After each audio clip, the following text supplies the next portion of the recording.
Bonjour et bienvenue dans le quart d'heure Evap. Aujourd'hui, test de la V-Boy 200W Subom de chez GTRS VAP. On se retrouve tout de suite pour la partie qu'est-ce qu'il y a dedans. On se retrouve pour la partie qu'est-ce qu'il y a dedans. On va déjà inspecter la boîte. Donc devant, on a une image de la box, ensuite le logo donc GTRS, la marque GTRS, V-Boy. Sur le côté, le chipset YI avec donc les diverses possibilités qu'offre le chipset. De l'autre côté, le scratch code, le code barre, et derrière les instructions, les spécifications et donc tout ce qui est attention, ne pas jeter à la poubelle, etc. Dessous, l'adresse de la manufacture donc de GTRS, et au-dessus juste le logo GTRS VAP. Lorsqu'on ouvre la box, le package, on retrouve donc la box. Voilà, on l'allumera ensuite. Ensuite, dessous, on va retrouver une sacoche de transport en velours avec au logo donc de GTRS. Sympa pour pouvoir mettre sa box à l'intérieur pour la transporter. On va retrouver donc le guide de démarrage en diverses langues. Donc on va quand même regarder s'il y a le français. Non, il n'y a pas le français. Il y a le chinois et l'anglais. Un câble USB classique.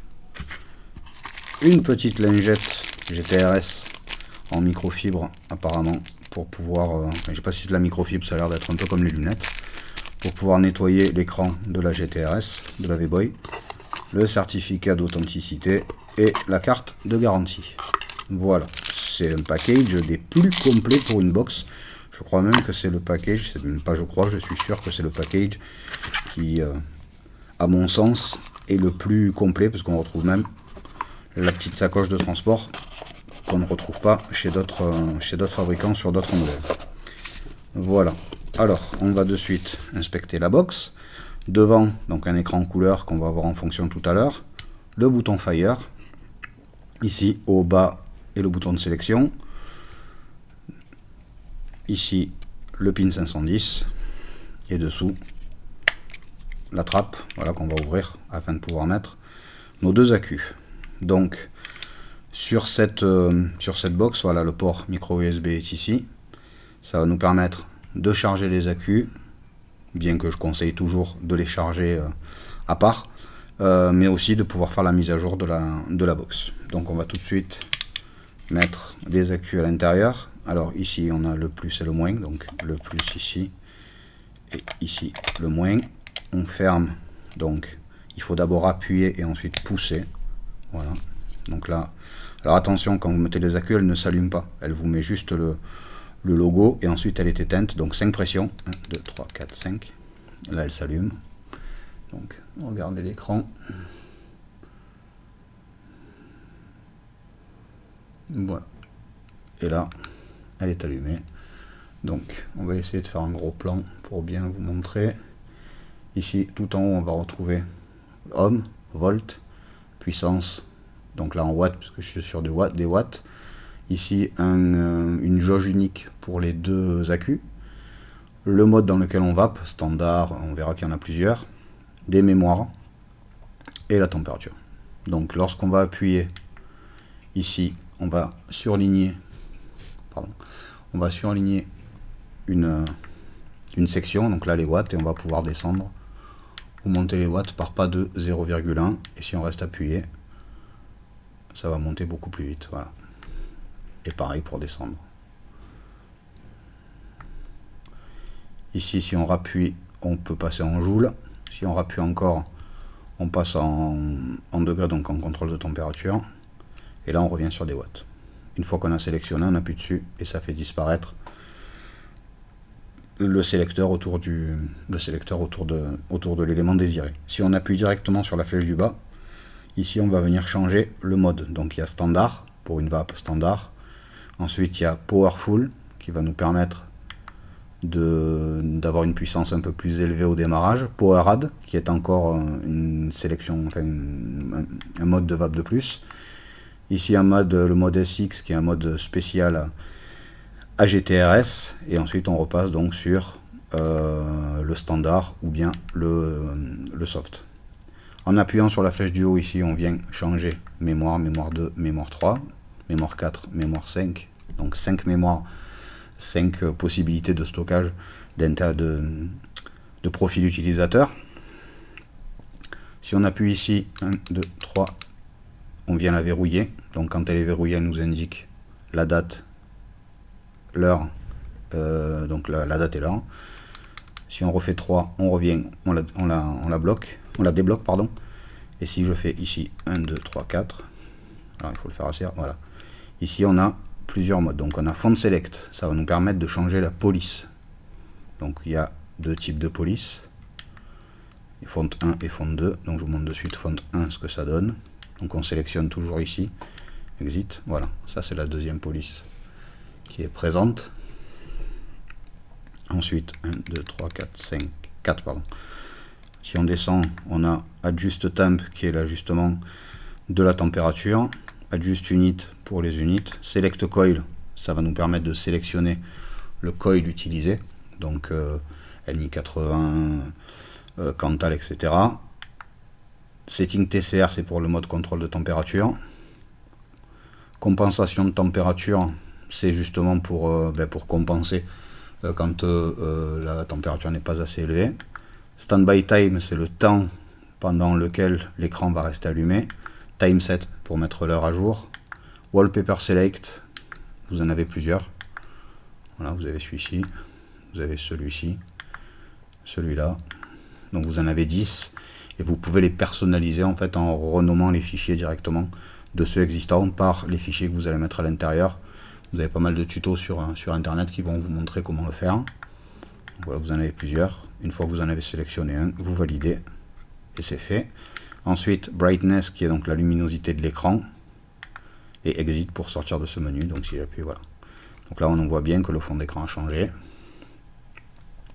On voit toujours bien les écritures puisqu'on a changé tout à l'heure les polices de caractères. Et si on veut l'éteindre, donc 1, 2, 3, 4, 5, 24, chaque fois c'est 4 et là c'est System Off et on valide. Et là on choisit System Off et on l'éteint. Voilà.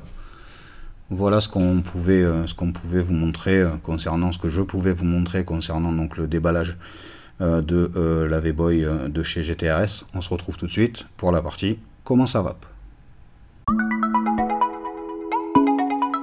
On se retrouve pour la partie comment ça va. Alors j'ai mis dessus un Limitless Gold RDTA, donc on va essayer tout de suite à 60 watts.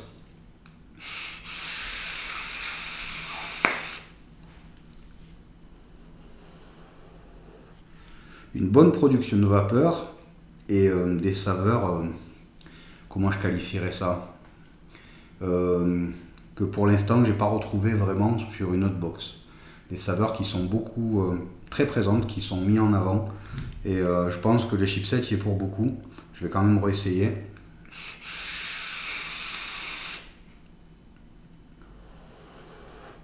Clairement on a beaucoup de saveurs. Elle développe quelque chose en plus et il y a pas mal de saveurs. Je vais essayer tout de suite de la mettre un petit peu plus haut, donc à 80 watts.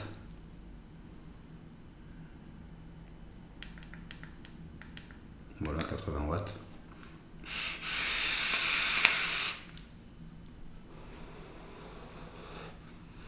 Donc là, la vapeur est très très présente. Les saveurs toujours présentes, toujours dominantes même. Une réactivité énorme. Je trouve la réactivité énorme sur cette box. Je vais essayer à 100 watts.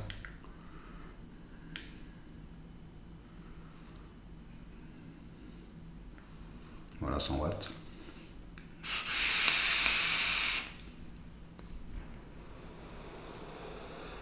Une grosse production de vapeur.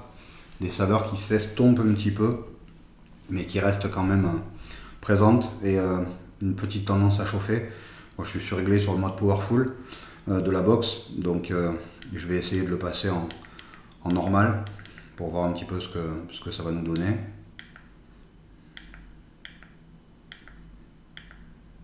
Voilà, standard.